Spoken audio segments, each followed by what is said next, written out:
Weewaawo ebyo biri bugembe wagenda okubeera enteekateeka ateze embaga ya mwenemu olw'omukaaga olujja ennaku z'omwezi nga 18. Tugenda genda emukono eno twegatte ku munaffe Eric Yiga, waliyo akulira abalamuzi mu ggwanga erya Uganda Zeija Flavian agenze maaso ne yeemulugunya ku balamuzi abasusse okwebulankanya ku mirimu. Agambye nti abasinga bawandika n'ebbaluwa eziraga nti balwadde ate nga si balwadde. Munaffe Eric Yiga yabadde naye omulamuzi ono ng'agenda maaso okwemulugunya bye baayogedde byonna katulabe enteekateeka eno bwe yatambudde. Akulira abalamuzi mu ggwanga Honorable Justice Flavian Zeija be yabadde ng'aggalawo olukuŋŋaana lw'abalamuzi abakola ng'ab'eddaala erisooka 88 abaakayingira mu kitongole ekiramuzi kati emyezi 3. Yalaze obwennyamivu olabamu ku balamuzi ate okutuuka ku ddaala ery'okujjingirira ebbaluwa ez'obulwadde n'ekigendererwa eky'okwebulankanya ku mirimu.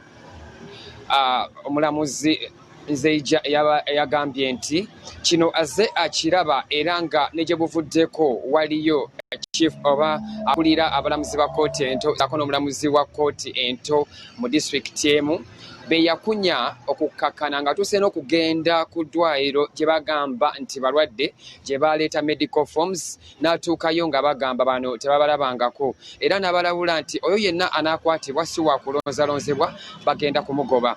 Mu ngeri y'emu yabalabudde ku nneeyisa yaabwe okwewala enguzi n'agamba nti singa kisoboka na bino ebitiibwa bye bayita ebya his worship byandigiddwawo kubanga bano be bibaviirako ate okumira ebiwaawatiro ne balema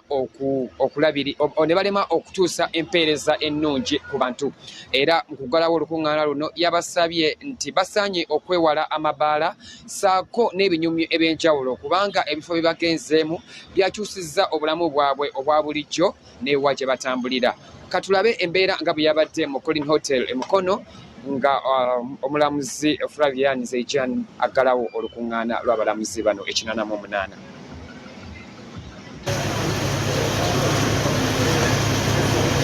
I know some of you in your areas of jurisdiction, you may want to go and drink in the evening, and then you meet court bailiffs,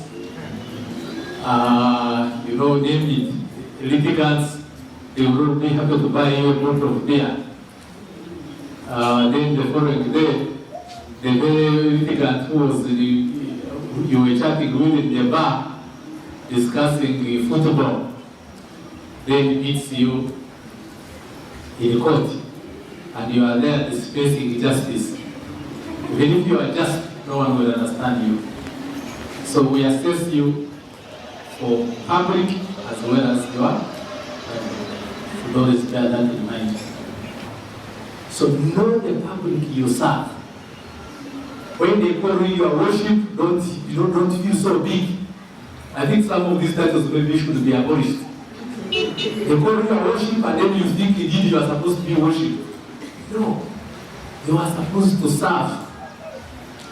The Constitution says you dispense justice in the name of the people. It is the people who are your bosses, not the reverse. So don't expect to be required where you go to serve. Your work is service. So don't reach there and then you grow wings. So serve and know your community. So when you are not at the station, someone has traveled from, I think before we operationalized the Karenga, they were coming to Kabong. Isn't it? No, there's no one from Kabong here. But you can imagine from Karenga to Kabong. These are two litigants. He travels from Karenga to Kabong, comes to a station, and for you, in your own wisdom, you think that you should not be at the station, and the matter should be adjourned so that the person appears the next day. These people sometimes sell a goat in order for them to come to court. And for you choose to come to Kampala and have, you have fun with your colleagues. bw'atyo omulamuzi Flavian Zeijani bwe yabadde nga alabula abalamuzi era yasabye n'abo abayina okuwa ensala zaabwe okuzikolera nga mu budde ate n'alabula n'abo ba court researchers obuteetantala kolanga judgments. Over to you, Muhammad Wamala.